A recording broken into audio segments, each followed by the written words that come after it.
Hey Crunchy Fam, Kristen here. Today I'm going to show you how I created this winged liner look using our eyeshadow in the shade Almost Famous.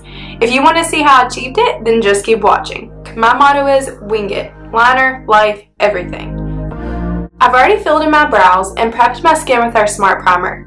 Now I'm going to go in with our Beautifully Flawless foundation and buff that into my skin for an even complexion. Now I'm going to conceal these dark circles and highlight the face by going in with my Alibi Concealer in the shade Light. I'm going to apply this by using our concealer brush, and I'm just going to start to kind of place that underneath the eyes and bring it upward, and then blend that out with my finger. Our concealer brush will allow for precise application, and the warmth of my finger will make sure that the concealer is blended into my skin flawlessly for a high coverage but natural look.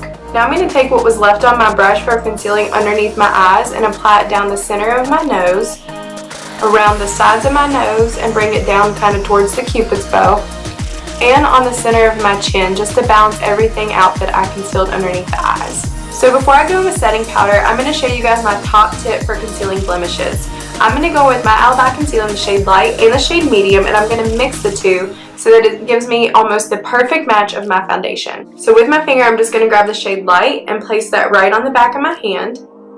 And now I'm going to go in and grab that shade Medium and put that on the back of my hand as well. And now I'm just going to mix the two. So you can see right here on the side of my face, I have a couple of blemishes that just need an extra little bit of love there. So what I like to do after I mix, I take that concealer brush and I'm going to pop that right on the blemish. I'm just going to press for right now. So with your concealer brush, you're just going to place your concealer right on top of the blemish, and then you're only going to blend around the blemish. Never touch the concealer that's actually on top of the blemish. And as you can see, as you do this, the blemishes will virtually disappear. That's a little trick I like to use called pinpoint concealing, and it helps to eliminate adding additional layers of foundation. This was the only really problem area that I had, so I didn't want to add a whole nother layer of foundation just for that one area. Our goal here is for our skin to still look like skin. Now I'm just going to go in with the No Filter setting powder and tap off the excess, and I'm just going to press that into my skin.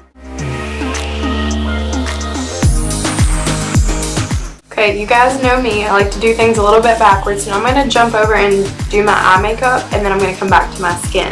I'm just going to go in with the eyeshadow in the shade Tiki, and I'm just going to apply that all in the crease area.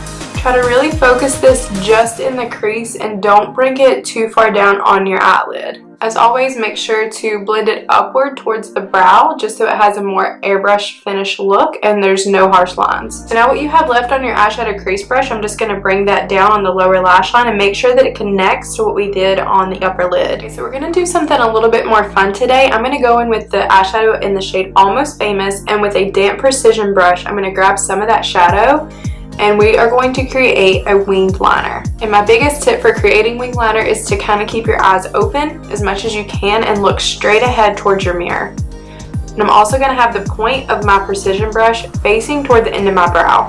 You can start your winged liner one of two ways. You can line your upper lash line, or you can go ahead and draw the wing of your liner like I did here and use the end of your brow as a guideline for where your line should be. Once the line is drawn, I'm going to go ahead and line my upper lash line and slowly connect that wing. Now don't worry if it's not perfect. We're just going to slowly fill in the wing until we get our desired pigment and shape. And then once it's all said and done, you can grab that concealer brush because you're going to have plenty of product left over, and really just define and clean up that wing so that it has a precise point. So now I'm going to grab that precision brush, and whatever's left on here, I'm going to grab it and put it right onto the lower lash line, a little less than about halfway, just to kind of define that lower lash line and even out that winged liner on top. Now I'm going to go in with the shade Champagne Pop, and I'm just going to highlight the inner corner of the eye and the brow bone. And you can use your finger or the eyeshadow blending brush or the eyeshadow crease brush for this. Now I'm just going to give my lashes a really good curl before going in with a few coats of our blackout mascara. And when applying your blackout mascara, make sure that you really concentrate on the root of the lashes and then drag it upward in a zigzag motion.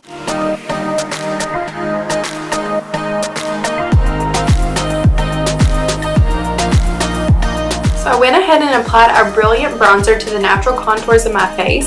Now I'm also going to go in with our blush bronzer brush and more of our brilliant bronzer and just pop that right on the apples of my cheeks. I really want this winged liner to be the focus of this look, so I'm not going to add any additional color to the face. Now to complete this look, I'm going to go in with the lip gloss and juxtaposition. It has a beautiful, almost rose gold tint to it. And I really, like I said, I want the wing to be the focus of this look, but I do want to have a little bit of fun with the lips. So this is the perfect gloss to complete this really fun look. That completes the Almost Famous winged liner look. Thank you guys so much for hanging out with us here at Crunchi, and we'll see you next time.